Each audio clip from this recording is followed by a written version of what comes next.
So now to my exclusive interview with the vice president, starting with that meeting at the White House.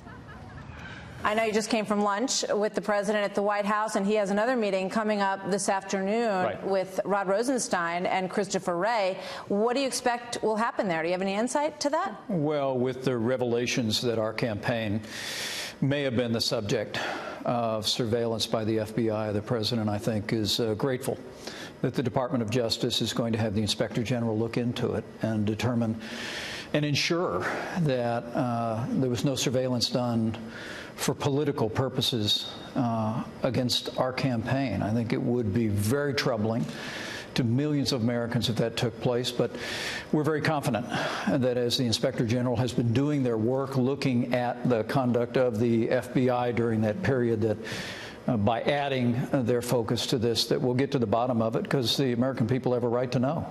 So is there any suggestion that there'll be a second special counsel that would be dedicated to that endeavor? I think at this point, the Department of Justice has made it clear that they'll be expanding the Inspector General's current investigation to include these allegations. And, you know, we don't know what happened. We read the press reports, but it's all very troubling.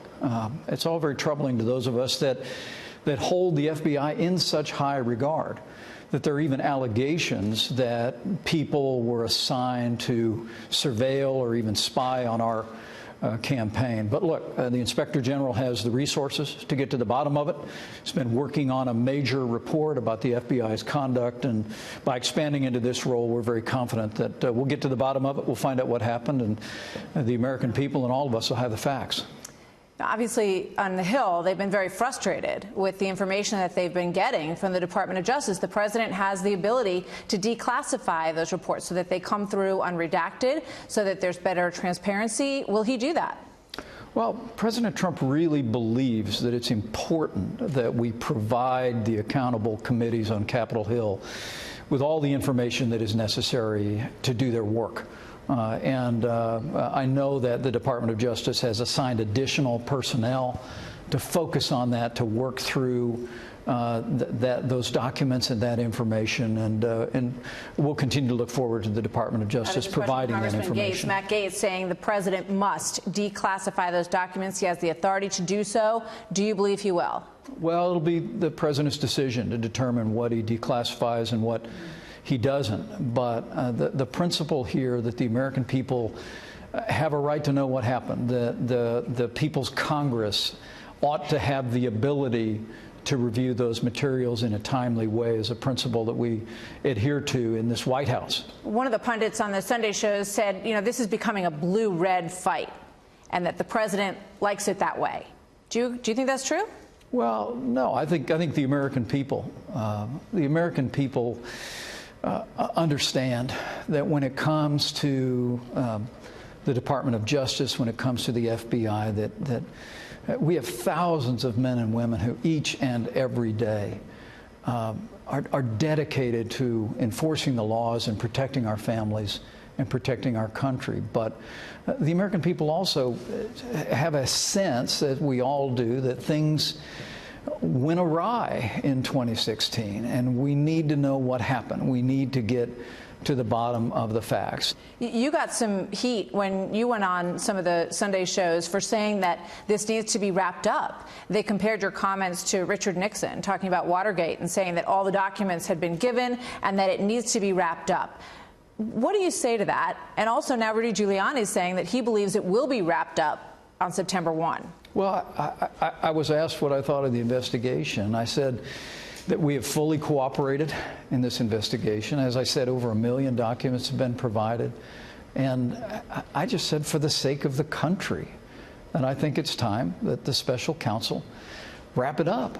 And I think that's probably an opinion widely shared by people all across America. That the truth is, it's been now more than a year. The special counsel has a team around them that's been looking into all of the allegations here.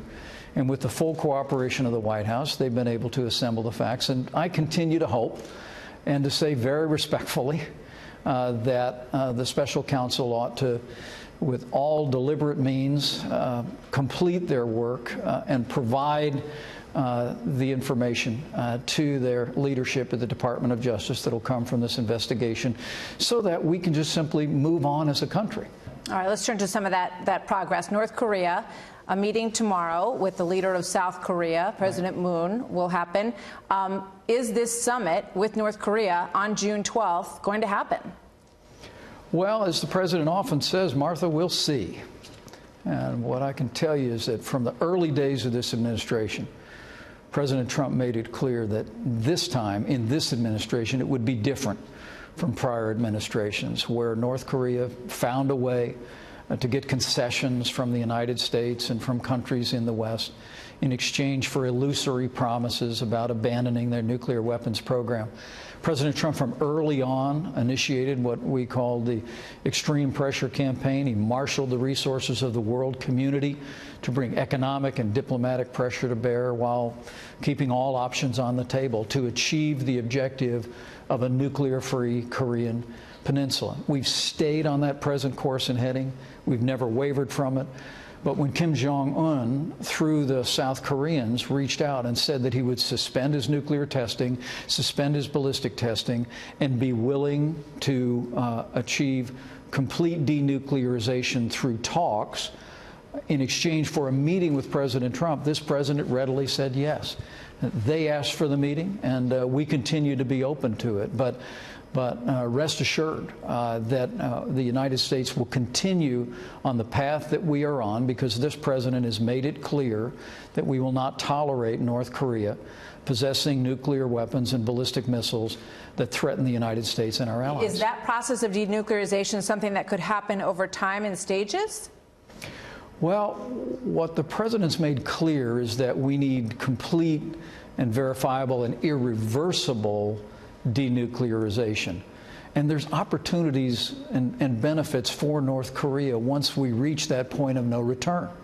Once we reach the point where as they dismantle their nuclear weapons program with proper verification and full transparency, that then President Trump has already organized support from Japan, from South Korea, from other nations in the region, including China, to organize the resources that would create a brighter future for the Kim regime, a brighter future, more importantly, for the people of North Korea. But it all begins with North Korea committing to complete denuclearization, taking concrete steps to achieve that. All right. So, you know, when you came out of lunch today with the president, was it your feeling, I think this summit's going to happen in June? Well, like I said, I think that in our discussions with leaders in the Congress, and the president spoke with President Moon this weekend, who will welcome to the White House tomorrow, that our posture is we continue to be open. Mm-hmm. We continue to be open to achieving denuclearization on the Korean Peninsula by peaceable means. But there are some reports that the president is concerned that if it fails or it doesn't go well, it could be very embarrassing to have gone this far down the road, and that he's seeking input as to whether or not we should maybe rethink this whole thing. Well, I don't think President Trump is thinking about public relations. He's thinking about peace. He's thinking about how we achieve what has eluded successive American administration. I mean, truthfully, the Clinton administration, even the Bush administration, got played in the past. We offered concessions to the North Korean regime in exchange for promises to end their nuclear weapons program, only to see them break those promises and abandon them. It would be a great mistake for Kim Jong-un to think he could play Donald Trump.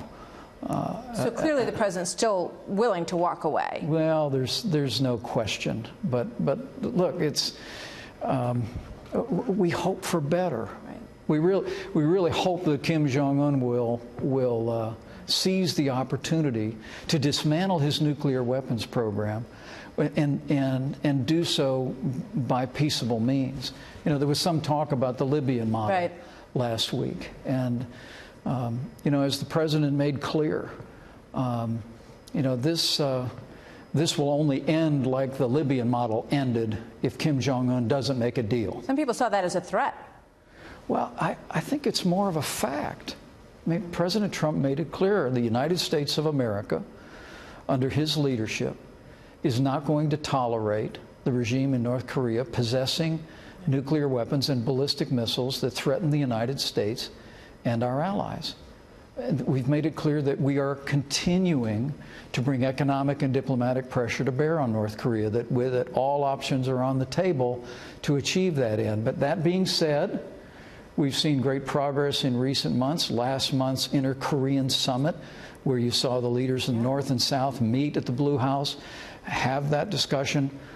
The reality is that we hope for a peaceable solution. The President remains open to a summit taking place, and we'll continue to pursue that path even while we stand strong on the objective of denuclearization and the extreme pressure campaign that's underway today. Yeah, I mean, if it doesn't happen, the military option is basically back on the table.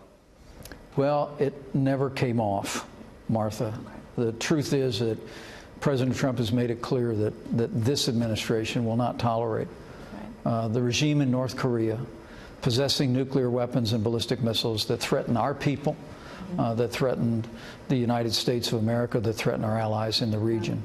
But we'll continue to be open to the diplomatic path, and that'll be much of the discussion tomorrow with President Moon.